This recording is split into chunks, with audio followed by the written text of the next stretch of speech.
damos gracias porque estamos aquí reunidos. Te pedimos que tú bendigas este tiempo, que pueda ser para bendición para nuestras vidas. Por favor, quédate con nosotros. En el nombre de Cristo Jesús. Amén. Amén. Muchas gracias, varona de Dios. Continuamos con nuestro estudio de Hechos capítulo 9. Hechos capítulo 9 tiene algunas cosas interesantes para nosotros. Son cosas que pues yo no sabía hace una semana, pero ya las hemos aprendido. En Hechos capítulo 9 se relata principalmente el momento en el que se convirtió Pablo. Les he hablado ya en las semanas anteriores de que esta pintura en particular me gustó mucho por cómo dibujan la expresión de Pablo, cómo él al haber visto la luz cae al piso, se ve angustiado, se ve sorprendido, ya sabemos que después quedó ciego. Y algo que no había yo visto en el capítulo 9 de Hechos fue la separación que existe entre los versículos 21 y 23. Jim Osman fue el que mencionó esto. Entonces, él dice que una vez que Pablo se convierte, que Pablo tiene el encuentro con Jesús al principio del capítulo, después él entra a la ciudad de Damasco y empieza a predicar del evangelio. Dice, todos los que oían este mensaje quedaban asombrados. Todas las personas se sacaban de onda. Decían, ¿cómo es posible que Pablo, que quería perseguir a la iglesia, ahora se encuentra predicando del evangelio de Jesús? Versículo 22 nos dice que la predicación de Saulo se hacía cada vez más y más poderosa. Es decir, cada vez que Saulo predicaba, crecía, la gente se admiraba, la gente creía en el evangelio. Pero para pasar de estos dos versículos al 23, nos dice Lucas, poco tiempo después, unos judíos conspiraron para matarlo. Entre estos versículos pasaron aproximadamente 3 años. ¿Cómo se sabe esto? Pues por lo que aparece en Gálatas 1:11. Cuando Pablo le escribe a la iglesia de Galacia, les dice esto en el capítulo 1, dice, amados hermanos, quiero que entiendan que el mensaje del evangelio que predico no se basa en un simple razonamiento humano. No recibí mi mensaje de ninguna fuente humana, ni nadie me lo enseñó. En cambio, lo recibí por revelación directa de Jesucristo, es decir, en el capítulo 9. Ustedes saben cómo me comportaba cuando pertenecía a la religión judía y cómo perseguí con violencia a la iglesia de Dios. Hice todo lo posible por destruirla. Ya dijimos que a Saulo era un animal voraz, era un animal feroz que trataba de perseguir a la iglesia, era un depredador que le intentaba destruir, no intentaba que quedara lastimada, que quedara lisiada, que quedara así con poquitos miembros, él quería destruir a la iglesia, por lo tanto hizo todo lo posible, nos dice aquí en este versículo 13, por destruirla. Yo superaba ampliamente a mis compatriotas judíos en mi celo por las tradiciones de mis antepasados. Si alguien se creía religioso, dice Pablo, yo le ganaba a los judíos en el celo por la iglesia, digo, por destruir a la iglesia, ¿no? Pero dice, pero aún antes de que yo naciera, Dios me eligió y me llamó por su gracia maravillosa. Luego le agradó revelarme a su Hijo para que yo proclamara a los gentiles la buena noticia acerca de Jesús. Cuando esto sucedió, no me apresuré a consultar con ningún ser humano. Es decir, se le aparece Dios porque Dios ya lo había predeterminado desde antes, en el versículo 15. Dios quiso revelarse a él mismo, le quiso revelar a su Hijo. Esto aparece en el capítulo 9 de Hechos. Y cuando esto ocurre, Pablo dice que ya no fue con alguien para aprender más de esto. Dice, no me apresuré a consultar con ningún ser humano. Dice, tampoco subí a Jerusalén para pedir consejo a los que eran apóstoles antes que yo, a los 12 que ya estaban. Dice, en cambio, me fui a la región de Arabia y después regresé a la ciudad de Damasco. Entonces, si nosotros hilamos lo que está pasando acá, en el capítulo 9 de Hechos se nos menciona que Pablo ve a Jesús. Entra a la ciudad de Damasco humillado, entra ciego, viene Ananías, lo cura y entonces de ahí parte para Arabia 3 años, después regresa a Damasco y de ahí va a Jerusalén. Dice, luego, 3 años más tarde, fui a Jerusalén para conocer a Pedro y me quedé 15 días con él. A mí me llamó mucho la atención esto de conocer a Pedro, porque no sé si está diciendo que no sabía quién era Pedro y ya lo conoció por primera vez, o lo conoció de una manera más personal, porque, repito, quizá él estuvo en alguno de los juicios de Jesús, quizá estuvo con sus apóstoles en algún milagro, no sabemos, pero quizá lo vio de lejos, así como la gente actualmente ve a los futbolistas y ya después cuando se presentan con ellos dice, ahora sí ya conocí a Messi, ahora sí ya conocí a Maradona, algo así. Entonces, Pablo sabía quién era Pedro. Pedro estaba entre los apóstoles y dice, y me quedé 2 semanas con él. El único otro apóstol que conocí en esos días fue Santiago, el hermano del Señor. Es interesante que aquí se nombre a apóstol a Santiago, cuando Santiago no entra en el grupo de discípulos que tenía Jesús. Se cree que es el medio hermano, el que escribió después la epístola que lleva su nombre. Es el medio hermano de Jesús.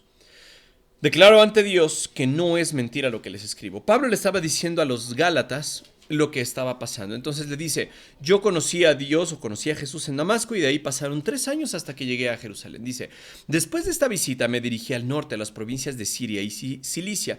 Siria era un país que se encontraba aquí al norte y Damasco era parte de ese país. Damasco es donde conoció Pablo a Jesús. Regresa entonces a esas ciudades después de haber estado en Jerusalén. Dice, y aún así las iglesias en Cristo que estaban en Judea todavía no me conocían personalmente. Las iglesias que estaban en Judea, es decir, al sur de Samaria, todavía no conocían a Pablo personalmente. Entonces Pablo se fue para el norte nuevamente y ahí estuvo predicando el evangelio. Todo lo que sabían de mí en esas iglesias era lo que la gente decía, el que antes nos perseguía, ahora predica la misma fe que trataba de destruir y alababan a Dios por causa de mí. ¿Se imaginan todo lo que estaba diciendo la iglesia de decir, Pablo quería destruir a la iglesia, ahora es parte de nosotros, Pablo quería destruir a los cristianos y ahora él se ha convertido en uno? Entonces, es bien interesante lo que relata aquí Pablo. Lo que está diciendo que pasó en esos versículos. Entonces Lucas nos lo dijo como algunos días pasaron, pero en realidad ya vimos que pasaron 3 años, por lo que relata Pablo mismo en Gálatas. Después el capítulo 9 de Hechos vuelve al personaje principal de los primeros capítulos, que era Pedro.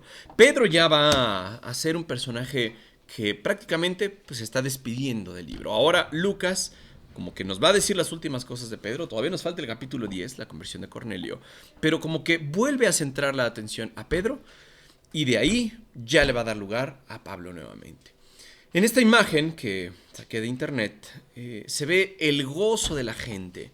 Se ve ahí probablemente a Pedro, que es el hombre con barba, y se ve a una persona vendada.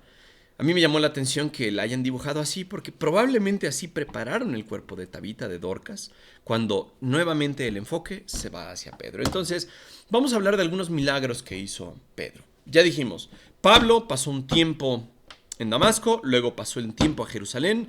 En Jerusalén pasa un tiempo con los apóstoles. La gente no cree que él sea salvo hasta que viene Bernabé, el hijo de consolación, se lo presenta a los apóstoles y ya gracias a él pues empieza esta relación, este acercamiento de Pablo. Pablo no es, bueno, no sé en qué momento cambió de Pablo a Saulo, pero Saulo estaba complementando el ministerio de los apóstoles porque él era el elegido para ser el ministro a los gentiles.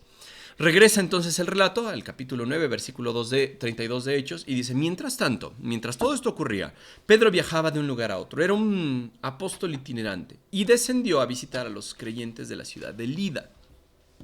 Esta ciudad que encontré aquí en un mapa de bibliatodo.com, Lida se encontraba aquí. Nosotros vemos que Jerusalén estaba un poquito más hacia el sur. ¿Por qué se dice que descendió? Porque Jerusalén estaba en un lugar alto, entonces se desciende de ese lugar alto y Pedro se va hacia la ciudad de Lida.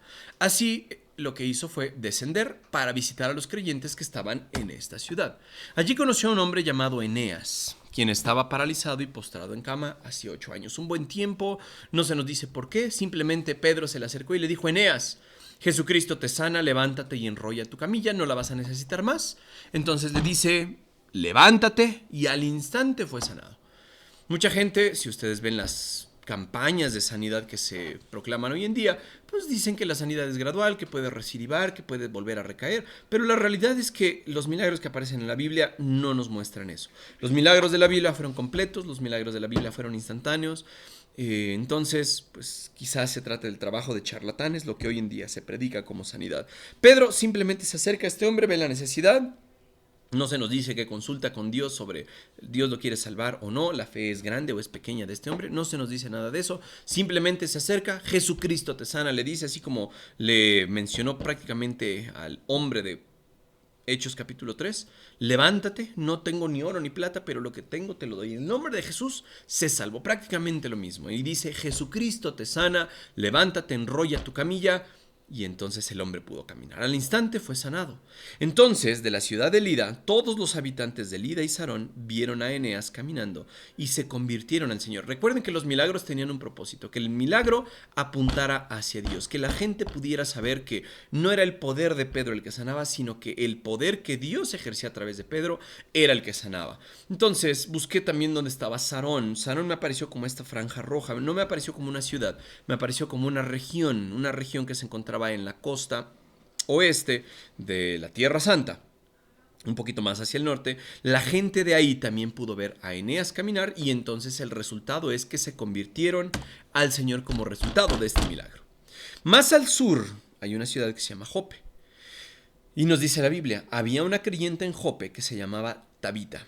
En griego es Dorcas, Tabita es su nombre arameo, en griego es Dorcas, ambos significan gacela. Ella siempre hacía buenas acciones a los demás y ayudaba a los pobres. Noten que es una introducción muy buena de Tabita, de Dorcas. No se nos dice siempre estaba ocupada, siempre estaba cansada, siempre estaba de mala, siempre tenía cosas que hacer. No, simplemente se la vivía haciendo ¿qué? Buenas acciones. ¿Y a quién ayudaba?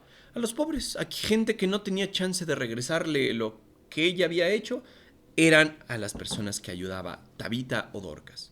En esos días, nos dice la Biblia, más o menos por el tiempo en el que estaba Pedro ahí trabajando, se enfermó y murió. ¿De qué? ¿Quién sabe?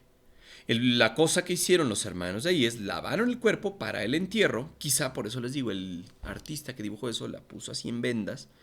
Lavaron el cuerpo para el entierro y lo pusieron en un cuarto de la planta alta. ¿Por qué no la enterraron? Porque quizá alguien dijo, oye, cerca anda Pedro que tiene poderes, ya sanó a un cojo, tal lo resucite a Tabita.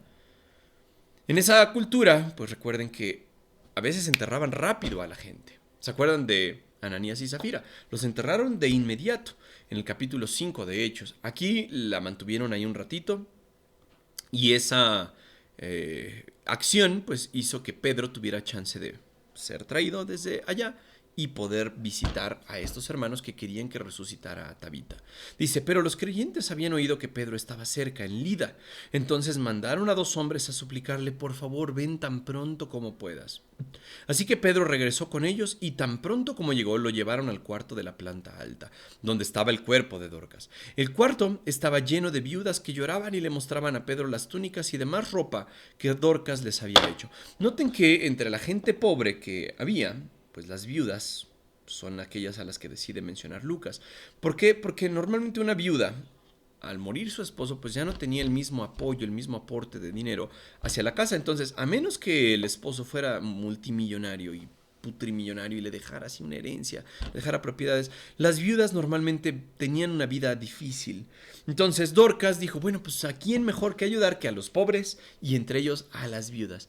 Las viudas estaban tan agradecidas, extrañaban a Dorcas, estaban llorando y le mostraron a Pedro todas las túnicas y demás ropa que Dorcas les había hecho. Imagínense todo el trabajo que significaba para Dorcas hacer esto. No se nos dice, repito más, no se nos dice que fuera elocuente Dorcas, que fuera una magnate, no, simplemente ayudaba a quien podía. La gente le extrañaba por eso y les dice, pero Pedro les pidió a todos que salieran del cuarto. Luego se arrodilló y oró, algo diferente a lo que hizo con Eneas. Con Eneas no se nos dice que haya orado, no se nos dice que haya pedido consejo de Dios, simplemente dijo en nombre de Jesucristo, sé sano, pero en este caso se arrodilló, oró y volviéndose hacia el cuerpo dijo, Tabita, levántate. Y ella abrió los ojos y cuando vio a Pedro, se sentó. Entonces, el cuerpo de Tabita recibe nuevamente vida, se sentó. Recuerden, ya la habían preparado para la tumba, solamente la dejaron ahí porque pues tenían la esperanza de que Pedro viniera y vino. Él le dio la mano y la ayudó a levantarse. Eso no sé cómo pasó, si de verdad estaba vendada, o tal vez las manos las ponían diferentes, no sé, o le quitaron las vendas, quién sabe qué pasó. Le dio la mano y le ayudó a levantarse, y dice, y después llamó a las viudas y a todos los creyentes y la presentó viva. Las noticias corrieron por toda la ciudad y muchos creyeron en el Señor. Repetimos, el objetivo de estos milagros era que la gente creyera en el Señor, que la gente pudiera poner su fe en Jesús, y nos dice la Biblia, y Pedro se quedó mucho tiempo en Jope, viviendo con Simón, un curtidor de pieles. Aquí vemos 2 cosas. Ya saben, el chisme pues, se expande rápido, ¿no? Se esparce rápido, no hay tanto show, no hay tanta sorpresa, seguramente ustedes lo han visto. Pero las 2 cosas a las que quiero poner atención son las siguientes. Tabita era querida, ¿por qué? Porque ministraba día y noche en la iglesia, porque era una predicadora elocuente, porque sabía, hacía profundidad las escrituras. No sabemos si sabía leer o escribir, no sabemos, pero lo que podía hacer lo hacía con todo su gozo, con todo su cariño, con todo su amor. ¿A quiénes? A los pobres. Por más pequeña que hubiera sido esa obra, la gente recordaba eso.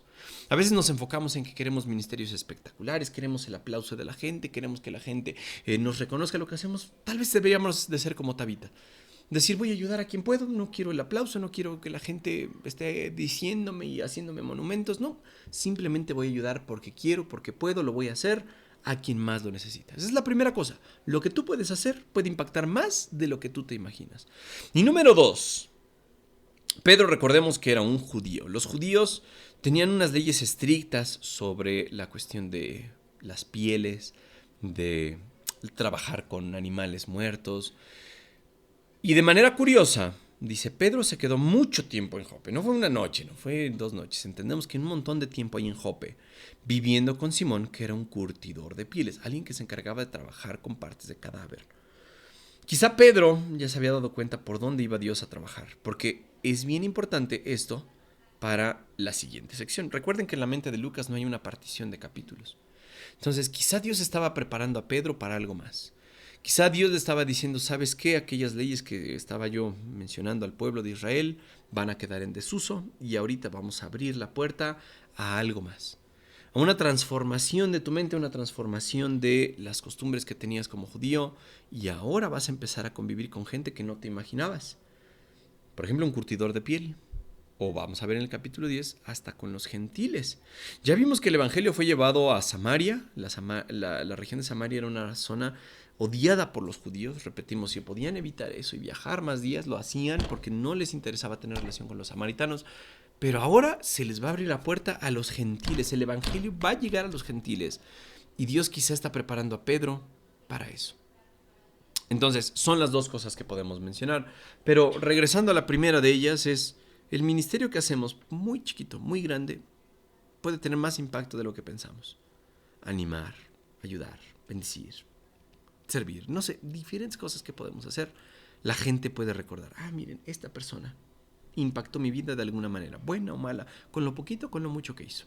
¿Quién sabe qué estamos haciendo nosotros que puede impactar la vida de los demás? Belén, nos despides en oración, por favor. Cumpleañera.